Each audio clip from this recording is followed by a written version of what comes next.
Qué paquetería, Nicolás Guglielmetti, a quienes están escuchando. Me dio ganas de viajar. Sí, siempre, no importa qué, no importa cuándo, estamos viajando un poquito a través de los textos y de las lecturas que nos propone Nicolás en este club de lectura. En este caso con Roberto Bolaño, un escritor chileno que estuvo mucho tiempo exiliado en México y también en España. Estuvo mucho tiempo en España, fue un trotamundo, y bueno, traigo un texto introductorio porque en realidad tiene una obra vasta, inmensa, tiene como una mitología alrededor de su figura también, son esas imágenes de escritores. ¿Hay algo ahí que dicen, o cuánto hay de cierto en eso que es un escritor maldito? Y tenía como esa pose de escritor maldito, además que tenían intervenciones con los infrarrealistas, que es un movimiento que él creó cuando fue en México, cuando estuvo en el DF, que iban a los recitales a bardear a los poetas institucionalizados, era bastante controversial.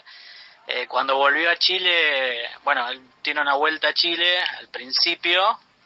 Primero se van de muy joven, a los 15 años se va con su familia a México por una cuestión normal de que se fueron a probar suerte a México. Después cuando él vuelve ya de grande, no era tan grande, pero de pibe, a Chile, cae justo un par de meses antes que la dictadura de Pinochet se instalara. Hermoso momento. Entonces cae en un control policial, cae detenido, está 8 días secuestrado y se salvó de casualidad porque dos de los flacos, de los policías que estaban en el destacamento, que supuestamente iban a ser los torturadores, lo conocieron que era compañero del colegio de él cuando era pibe, imagínate que tuvo no sé cuántos años ausente, y lo largaron. Y se tomó el palo para México y bueno, se quedó allá. Y esta historia habla mucho, la literatura de Bolaño habla mucho del exilio. Este cuento concretamente habla de eso, del vínculo entre dos escritores en el exilio. Sensini, así se llama.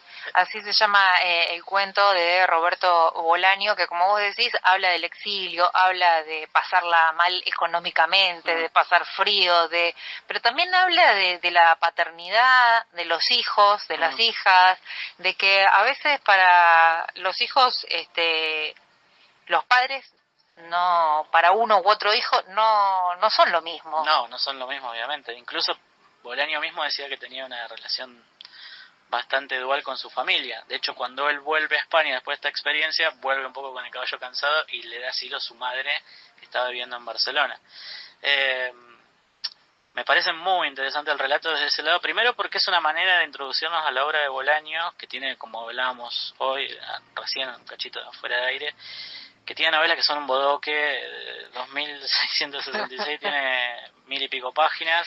Los Detectives Salvajes también es una novela densa, pero tiene una gran cantidad de cuentos que son joyitas. Este cuento que se llama Sensini, que es el nombre ficticio de un escritor con el que él tiene trato a través de correspondencia y se hacen amigos por participar de concursos de mala muerte, de poca monta ahí en España para ganar guita, dinero, para ganarse el mango, para currárselo, como decían ellos, que es ni más ni menos que Antonio Di Benedetto. Él lo cuenta en entrevistas Bolaño.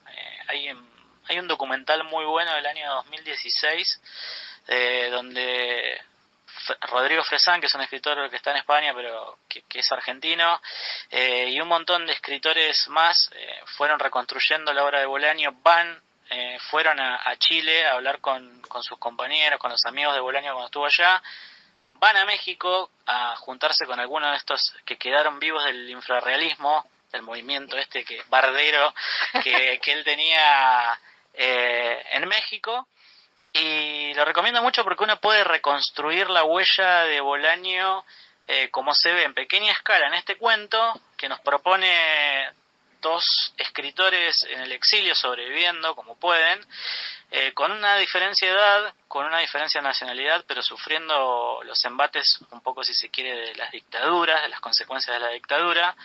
Bolaño la chilena y Di Benedetto, o Sensini como se llama acá, claro, la Argentina, porque Di Benedetto estuvo secuestrado y también se tuvo que exiliar. Incluso en el cuento mencionan a Walsh, mencionan a Art, mencionan también al exilio de Cortázar, mencionan a muchos escritores exiliados, y también me parece que lo que quiere todos hombres, y lo que quiere dejar en claro también es que son diferentes tipos de exiliados. No es lo mismo el exilio de Cortázar que el exilio de de ellos, que están queda, no sé si lo iba a decir hermoso, pero queda muy bien retratado esa diferencia, ese estatus de exiliados que tienen. Incluso en Los Detectives Salvajes, que es una novela también que ellos van siempre en Los Detectives Salvajes, van persiguiendo por México la huella de una poeta que crea un movimiento similar a este que pasó en la vida real, y ellos van persiguiendo la mitología. De hecho, hay otros libros, 2666, y hay otro que van persiguiendo como escritores, una escritora alemana en México, en la frontera, y van buscando eso y se terminan encontrando con 300 femicidios, por ejemplo. Entonces las historias de Bolaño siempre como que están buscando escritores y van descubriendo o en el DF, o en la frontera de México, o en España, o en Chile, o donde les toca estar, porque a Sensini, cuando el relato avanza, vuelve a Argentina a buscar a su hijo, que supuestamente está enterrado en un cementerio clandestino. Lo que pasa ahí es muy fuerte porque te está mostrando primero de dos tipos de exilio: el exilio y el pulso vital de tener que irte de tu propia tierra, de la diáspora, de tener que escribir desde ahí, desde la supervivencia, y para mí es eso del eterno retorno. Pero la diferencia de exilios tiene que ver con que ya eran escritores consagrados, Cortázar, por ejemplo, y ellos no, o tiene que ver con otra cosa. Creo que en Los Detectives Salvajes hay lecturas que dicen que es una contrarrayuela, porque digamos que el exilio de Cortázar es snob, digamos, él te lo cuenta paseando por la rueda no sé cuánto, enamorado, leyendo, con tiempo y ocio, y estos no, están border, ¿viste? Van a buscar a una poeta y se encuentra con una amiga que es trabajadora sexual y un proxeneta los saca tiros, o tienen que robar un auto para avanzar. Es como un contrarrayuela, por llamarlo de alguna manera. Es como, digamos, y ellos, digamos, cuando crean el movimiento infrarrealista, van un poco en contra de la imagen, en ese momento, la imagen que representaba el poeta canónico o académico, o esa imagen institucional, era Octavio Paz.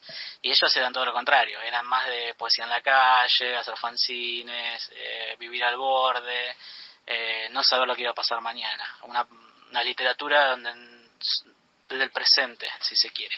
En algún momento de su historia de Bolaño, digo, estamos hablando del escritor chileno Roberto Bolaño, que nació en 1953 y que falleció en Barcelona en el año 2003. Murió muy joven.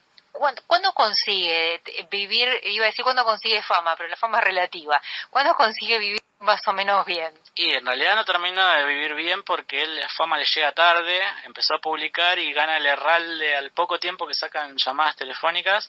Ya había sacado un par de novelas, pero cuando él, digamos, empieza a hacer una diferencia económica, cuando gana el Herralde, y al poco tiempo muere. Digamos, 2666 la sacan póstuma y la mayoría de su obra no pudo disfrutar básicamente su fama. Sí logró poder volver a Chile, como esto que te contaba hoy, porque él se lo consideraba como por ahí un escritor sin territorio. Él luchaba en contra de esa visión de decir, bueno, ¿qué será un escritor chileno? ¿Qué será un escritor argentino? Decía, hay un escritor que habla en lengua latina, eso, tal cual. O hablamos en castellano, no importa la división si somos argentinos, chilenos, mexicanos. Pero él pudo hacer las paces, de hecho vuelve a Chile, ya con cierto renombre, y por ejemplo se lleva muy bien con Nicanor Parra, que era un tipo que también era de esa postura medio que si no lo sabías llevar, no sabías para dónde te arrancaba, tenía esa fama de viejo renegado.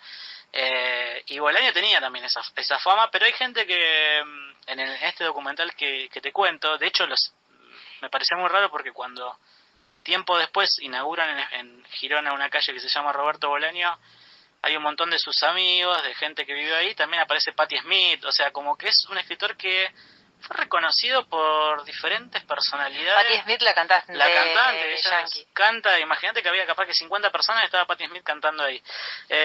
Un delirio. ¡Qué lujo! Sí. Entonces, como que en su medida, me parece que uno a veces no sabe si esos escritores son fruto de la mitología que ellos construyeron o que fueron construyendo sus poquititos lectores pero con peso, o si la obra es consecuencia de la vida que llevaron, que a veces uno tiene que leerla en clave. Por ejemplo, fíjate que estamos hablando del cuento, todavía empezamos a hablar del cuento,